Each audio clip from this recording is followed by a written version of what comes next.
তুলকি তার রঙের বাক্স ফেরত চাইতেই আমার মাথায় একটা আইডিয়া খেলে গেল। ওয়াটার কালার মানে জল রং।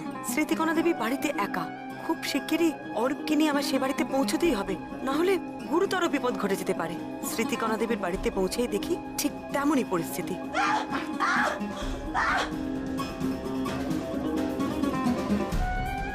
অরূপ দিব্যেন্দুকে অ্যারেস্ট করলো। স্মৃতিকণা দেবীর জ্ঞান ফিরতে আমি আমার কথা বললাম। গয়না কি এখানেই আছে? গয়না আমাদের চোখের সামনেই আছে। প্রীতিকণা দেবীর ঘরের ড্রয়ার থেকে ওনার জল রঙের বাক্স বের করে খোপের রং গলিয়ে ওনার অসম্ভব বুদ্ধির প্রমাণ পাওয়া গেল।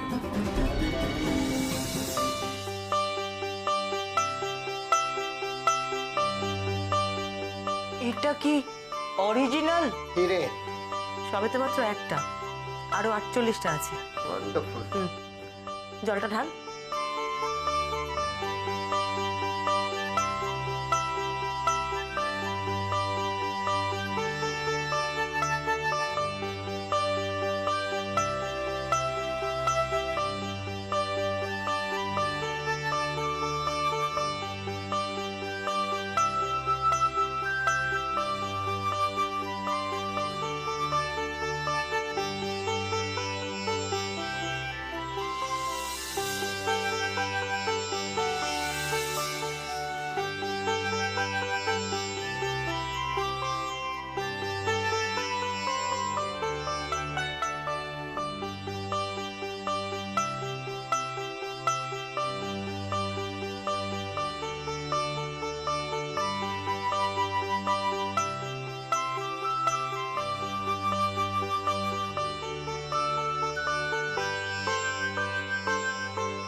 মিসেস মিত্র, এগুলো আপনার মায়ের 85 ভরি গয়না।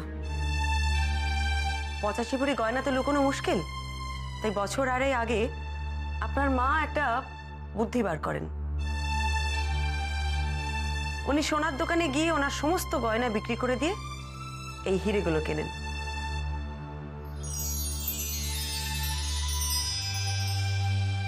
এই হিরেগুলো লুকোনো সোজা, আর আপনার মা আপনাদের খুব ভালো করে জানতেন, চিনতেন।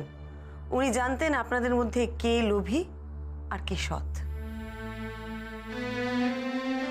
আপনার মা চাননি তার লোভী ছেলেদের কিচ্ছু দিয়ে যেতে। আপনারা হয়তো ভাববেন যে কথাটা তো উনি সোজাসুজি বলতে পারতেন, কিন্তু বলেননি। কেন বলবেন? উনি তো প্রীতিকণা। হেয়ালি করে কথা বলাই ওনার স্বভাব। উনি সকলের বুদ্ধির পরীক্ষা নিতে চেয়েছিলেন। মাসিমা, আপনার দিদি 3 ছেলেকে 3টে মেল করেছিলেন, আর সেই মেলে উনি 49টা ও লিখেছিলেন, যেটা দিয়ে উনি বোধহয় এই 49টা হীরের কথা বোঝাতে চেয়েছিলেন। কিন্তু দুঃখের বিষয় হলো আপনারা কেউই সেই মেলটা ভালো করে দেখেন না। তখন প্রীতিকণা দেবী গীতার মধ্যে এই ছবিটা আঁকেন। উনি একটা অদ্ভুত উইল করে গেছিলেন, তাতে 3 ছেলের জন্য উনি 3টে জিনিস রেখে যান, 2টো গয়নার বাক্স আর একটা গীতা। আপনার মা খুব ভালো করে জানতেন যে আপনার বড়দা আর আপনার ছোট ভাই ওই গয়নার বাক্সটাই বেছে নেবে, কারণ তারা ভীষণ লোভী। গয়না ছাড়া তারা কিচ্ছু জানে না। আপনার মা বোধহয় ওদের কিছু দিতে চাননি, সেই জন্য উনি গয়নার বাক্সের মধ্যে নুড়ি পাথর ভরে রেখে দিয়েছিলেন। আসলে প্রীতিকণা দেবী নিজের মতন করে ছেলেদের শিক্ষা দিতে চেয়েছিলেন, বোঝাতে চেয়েছিলেন কার কি যোগ্যতা।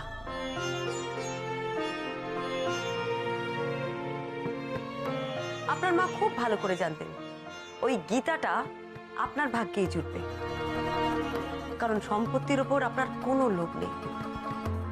আপনি সৎ, ভালো মানুষ।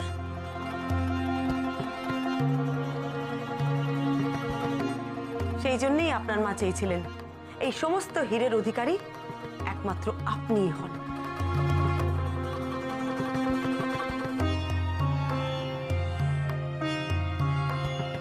গীতার মধ্যে রাবার পেন দিয়ে আপনার মা এই যে নকশাটা এঁকেছিলেন, এটা আসলে আপনাদের বাড়ির করিডোরের নকশাই নয়। তাহলে আমি বুঝে গেছি এটা কিসের নকশা। এইটা আসলে কোনো বাড়ির নকশাই না। এই যে এই প্যালেটটা, এটা এর প্যালেটটারই ছবি। আর এই ঘরগুলো এই রঙের বাস্কেরই এক একটা ঘর। একদম ঠিক ধরেছো তুমি। সত্যি তুমি তোমার ঠাকুমার যোগ্য নাতি। আশ্চর্য না স্বর্ণেন্দু বাবু, কি অদ্ভুত ভাবে আপনার মা আপনাকে সম্পত্তির সন্ধান দিয়ে গেছেন। আপনার মা আসলে ভাবতেই পারেননি যে আপনি একটুও বুদ্ধি লাগাবেন না। উনি চেয়েছিলেন গীতা যার, সম্পত্তি তার। তবে সম্পত্তি এমনি এমনি কেউ পাবে না, তার জন্য বুদ্ধি লাগাতে হবে। যাই হোক, আমার কাজ তাহলে শেষ। মাসিমা, আমি তাহলে আসি। 1 মিনিট, আরেকটা কাজ আছে যে। আবার কি কাজ? একটু অপেক্ষা করো, আমি আসছি।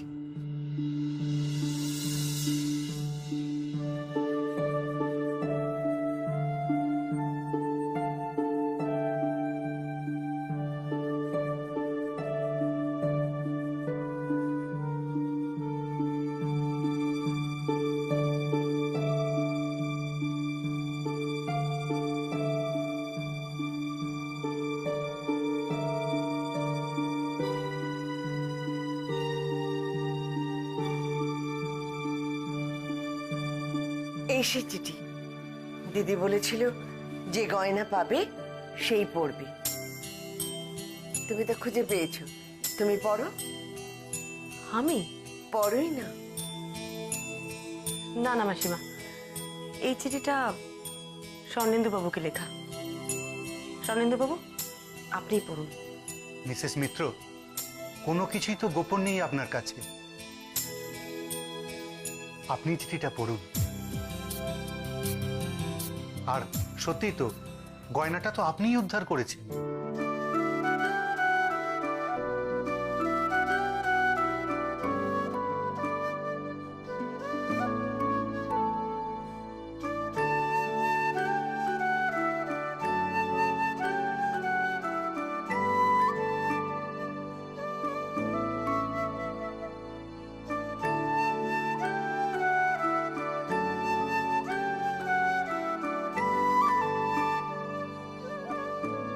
আপনার মায়ের বিশ্বাস ছিল এই হিরে আপনিই পাবেন,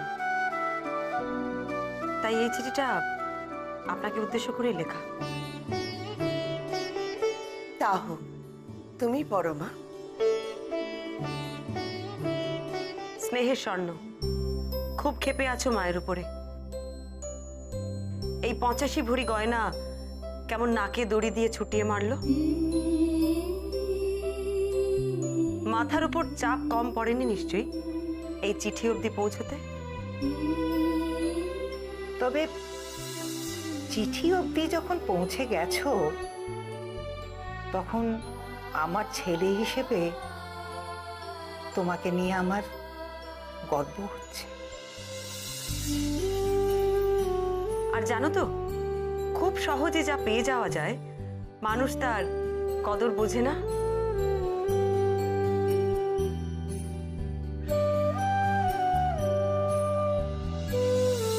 আর তাছাড়া ভারী সহজভাবে যদি তুমি প্রীতিকণা মজুমদারের গয়না পেয়ে যেতে, তাহলে তুমি তোমার মাকে ঠিকভাবে চিনতে না। তোমার মা যে সহজ কথা সহজভাবে বলে দিতে পারে না। তোমার মা যে তোমাকে বারবার কাছে ডেকে নিতে চেয়েছে, কিন্তু কিন্তু পারিনি, দুরন্ত অভিমানে। আমি জানি তুমি তোমার স্ত্রী কষ্ট পেয়েছো আমার ব্যবহারে। স্বর্ণ, আমিও বহুবার ভেবেছি তোমাকে ডেকে, বর্ণালীকে ডেকে বলবো চলে আয়, চলে আয় আমার কাছে। বড় একা একা লাগে।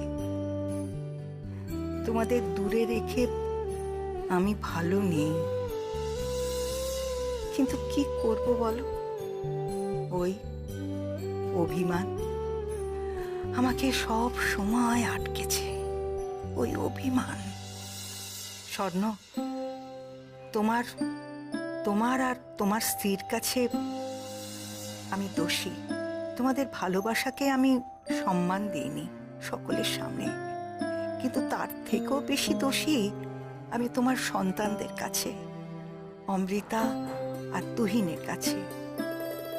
ওরা যে এই বংশের সন্তান, ওরা আমার নাতি নাতনি, ওদের এই বাড়ি থেকে বঞ্চিত করেছি।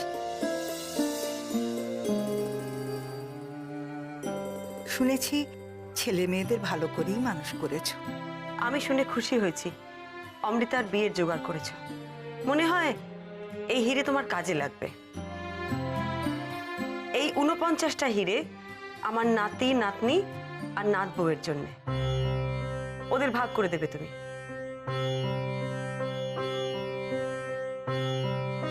মাপ আমি চাইব না, সে তোমাকে বিব্রত করবে। আর কি, সকলকে আমার স্নেহাশীর্বাদ দিও। আর তুমি ভালো থেকো, সুখে থেকো, আর বুদ্ধিতে শান্তিতে থাকো মা।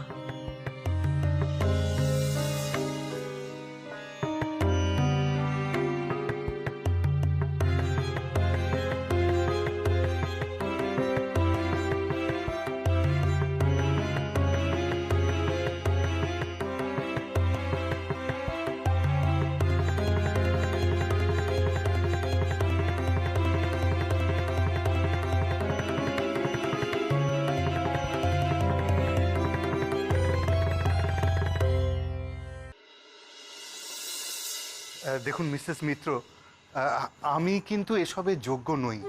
এটা কিছুতেই আমার প্রাপ্য হতে পারে না। আপনার প্রাপ্য তো নয় স্বর্ণেন্দু বাবু। আপনার মা তো বলেই দিয়ে গেছেন যে হিরেগুলো কাদের। মাসিমা, আমি তাহলে আসি। এসো। আপনি সাবধানে থাকবেন। আসি আসি।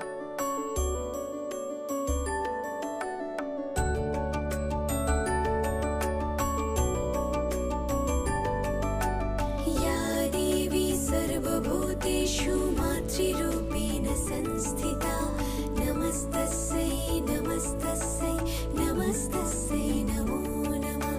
गिन्नी गिन्नी আমি গোয়েন্দা গিন্নি, गिन्नी गिन्नी আমি গোয়েন্দা গিন্নি।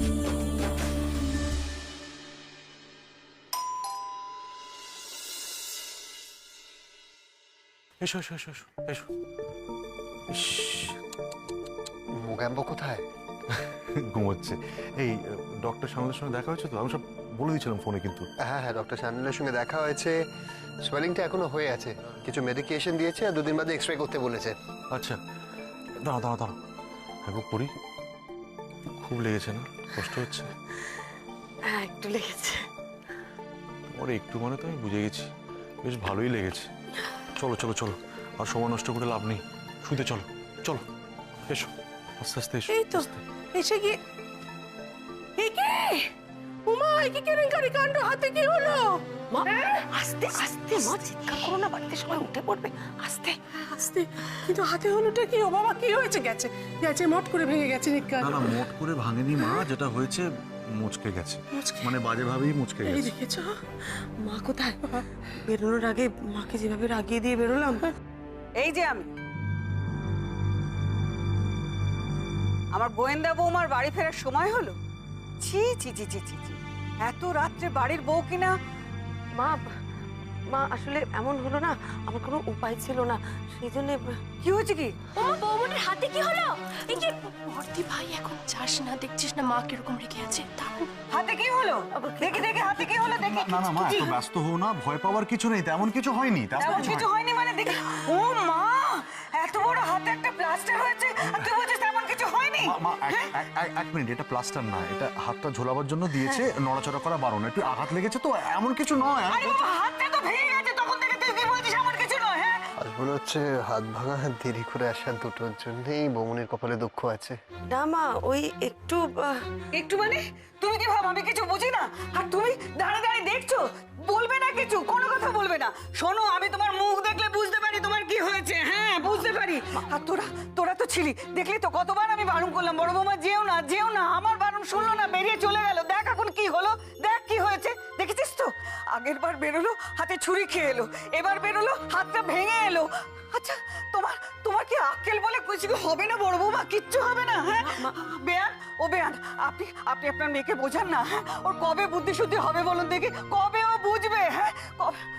বড় বৌমা খুব লেগেছে না গো মা? খুব লেগেছে না? না মা, ডাক্তার কি বললো? আর ডাক্তার কি বলবে? হাতটা তো পটাশ করে ভেঙেই গেছে, আর বলার কি আছে? কিছু তো বলার নেই। সত্যি মেয়ে মানুষ হয়ে মারপিট করতে গেলে তুমি? হ্যাঁ মা, আমার কথাটা শুনুন না।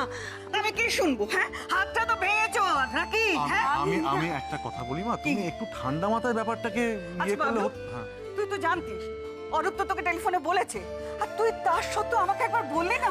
তুই এত বড় হয়ে গেছিস। হ্যাঁ, আমি বলি, আমি কেন বলিনি আমি বলছি। আমার মনে হলো যে তোমাদের বললে তোমার টেনশন করবে, তাই বলিনি মা। তাই না বাবা, আমি তোমাদের বললে তোমার টেনশন করতে না, আমি তাই তো বলিনি। আমি এই মুখ্য সূক্ষ্ম মেয়ে মানুষ তো, কেন বলবি না? তবে একটা কথা জেনে রাখিস, এই মুখ্য সূক্ষ্ম মেয়ে মানুষে কিন্তু তোদের এত বড় করেছে। হ্যাঁ, এত বড় করেছে। দেখেছিস তো, মা আবার সেই মান অভিমান নিয়ে পড়ে আছে। আর বৌমনের হাতে ব্যথা করছে, একটু রেস্ট দরকার। তুই তো জানিস মিমি, বৌমনের কিছু হলে মা কেমন অস্থির হয়ে যায়। মা, আমি জানি আপনি খুব রাগ করেছেন, কিন্তু বিশ্বাস করুন, আমি যদি আজ না যেতাম না, তাহলে সর্বনাশ হয়ে যেত। ওই বাড়িতে একটা লোক ঢুকে পড়েছিল। আমি আপনাকে তো বলেছিলাম ওই বাড়িতে একজন বয়স্ক মহিলা থাকেন।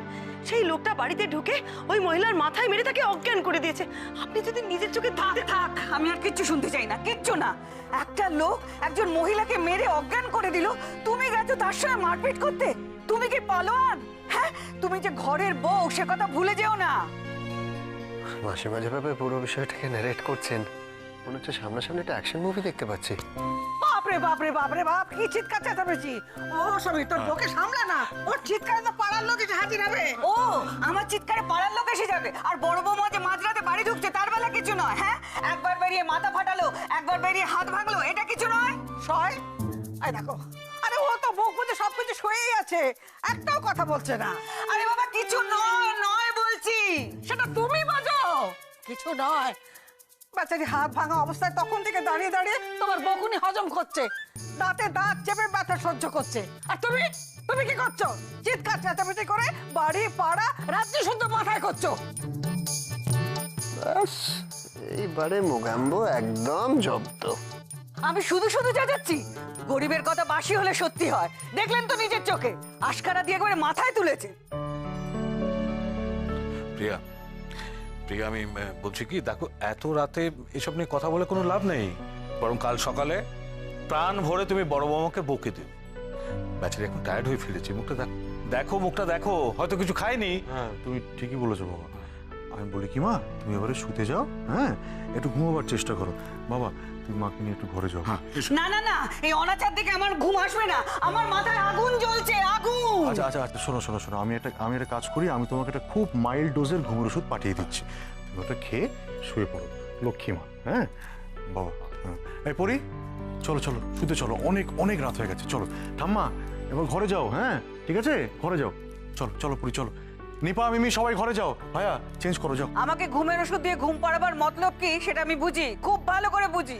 কি মুশকিল, এই তো তুমি বললে মাথা গরম হয়ে আছে বলে ঘুম আসে না, তাই তো ভাবলু। থাক, বাবলুকে আর আমার কথা চিন্তা করতে হবে না, কাল সকাল হোক না, আমি একটা হেস্তনেস্ত করবো।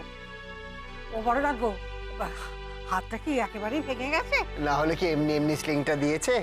তা তুমি কি করছিলে বাবু? হ্যাঁ, বড় নাথবো ওই গুন্ডাদের সঙ্গে মারামারি করে হাত ভাঙলো, আর তুমি ফুল বাবুর সাথে ঘুরে বেড়াচ্ছিলে? মা, আপনি কিন্তু আমার... প্রিয়া, চল প্লিজ, চল। এইবার আমার একটু বল, এইবার বল কি করে এত সব কাণ্ড হয়ে গেল? মা, আমি তোমাদের সব কাল সকালে বলি। আর একটা কথা হচ্ছে, অরূপ না থাকলে কিন্তু আজ যে আমার কি অবস্থা হতো কে জানে। ঠিক সময় এসে ও লোকটাকে খপ করে ধরে ফেলেছে। তাই? হ্যাঁ। এই কি হয়েছিল অরূপ, আমাকে একটু বলো না, বলো না। এখন আর কোনো কথা নয়, কোনো ডিসকাশন নয়, সবাই ঘরে যাবে শুতে। ঠাম্মা তুমি আগে যাও, তুমি আগে যাও, চলো ঘরে চলো, যাও যাও যাও। মা মা চলো, মা মা যাও যাও, সবাই যাও। না না একদম ঘরে যাও, যাও একদম ঘরে যাও, ঘরে যাও। পুরি চলো চলো চলো চলো। ও বড় রাখবো, হ্যাঁ বড় রাখবো। ওই 85 ভরি সোনাটা সেটা কি হলো গো? 85 ভরি সোনা এখন হিরে হয়ে গেছে ঠাম্মা। হ্যাঁ, আমি শুয়ে পড়ি, খুব ব্যথা করছে হাতে। সোনা হিরে হয়ে গেল? कैसे?